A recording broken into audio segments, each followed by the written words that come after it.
by Homer. Book 1, The Rage of Achilles. Rage, goddess, seeing the rage of Peleus, son Achilles, murderous doomed that cost the Achaeans countless losses. So hi guys, welcome to a new episode of the channel, and today we will finally be talking about the Iliad. This is going to be part of a series of these 3 books by Homer and Virgil, the Iliad, the Odyssey, and the Aeneid. So I hope you guys enjoy this because we're going to get funkin'. Let's rock this. So finally, before we start, let's talk about the summary. I'm just going to do a summary right now. So, the poet who wrote this book, invokes the muse to aid him in telling the story of the rage of Achilles, which is the greatest Greek hero ever. Well, probably the greatest hero ever, second to Thor in mythology. Yeah, Thor is actually pretty awesome, and I guess second to Zeus too. I'm not really sure, guys, but sure. To fight in the Trojan War, at least. He's the greatest guy to fight in the Trojan War. And the narrative actually starts and begins the 9 years after the start of the war, before the start of the war, as the Achaean sacks a Trojan ale town and captures 2 beautiful maidens, Chrysis and Briseis. Agamemnon, commander-in-chief of the Achaean army, takes Chrysis as his prize, and Achilles, one of the Achaeans' most valuable warriors, claims Briseis. Well, Chryseis' father begs Agamemnon to actually just give him. And then, since he's a priest and Agamemnon is like, nah, he asks Apollo to invoke rage on the Achaeans. And that's why there's this mysterious plague that happens everywhere. Causing the death of many soldiers. So after 10 days of suffering, Achilles calls an assembly of the Achaean army and asks for a soothsayer to reveal the cause of the plague. Calchas, a powerful seer, stands up and offers his services.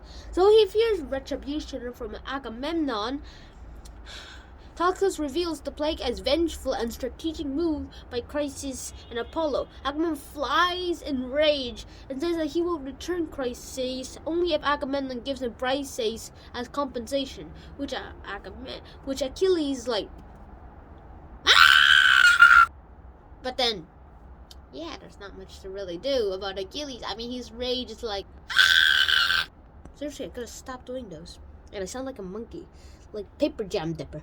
Agamemnon's demands humiliates and, scars the proud Achilles, and the men argue, and Achilles threatens to withdraw from the war itself and take his people, the Myrmidons, back home to Phthia. Agamemnon threatens to go to Achilles' tent at the army's camp and take Briseis himself. So Achilles stands poised to draw his sword and kills Agamemnon commander when the goddess Athena, sent by Hera, the queen of gods, appears to him and checks his anger. Athena's guidance, along with the speech by the wise advisor Nestor, finally succeeds in actually preventing the duel.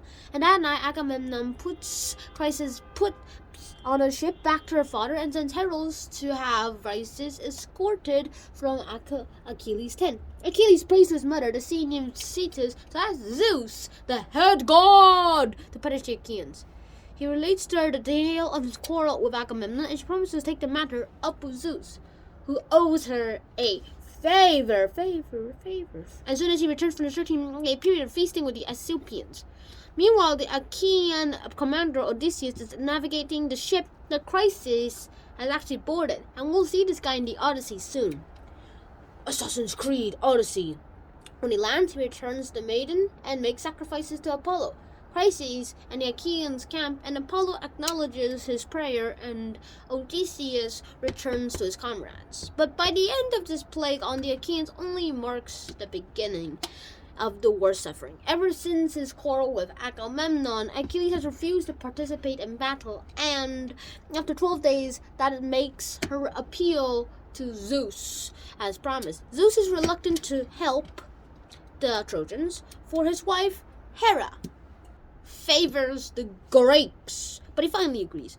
Hera becomes livid when she discovers that Zeus is helping the Trojans, but her son Hephaestus persuades her not to plunge the gods into conflict over the mortals.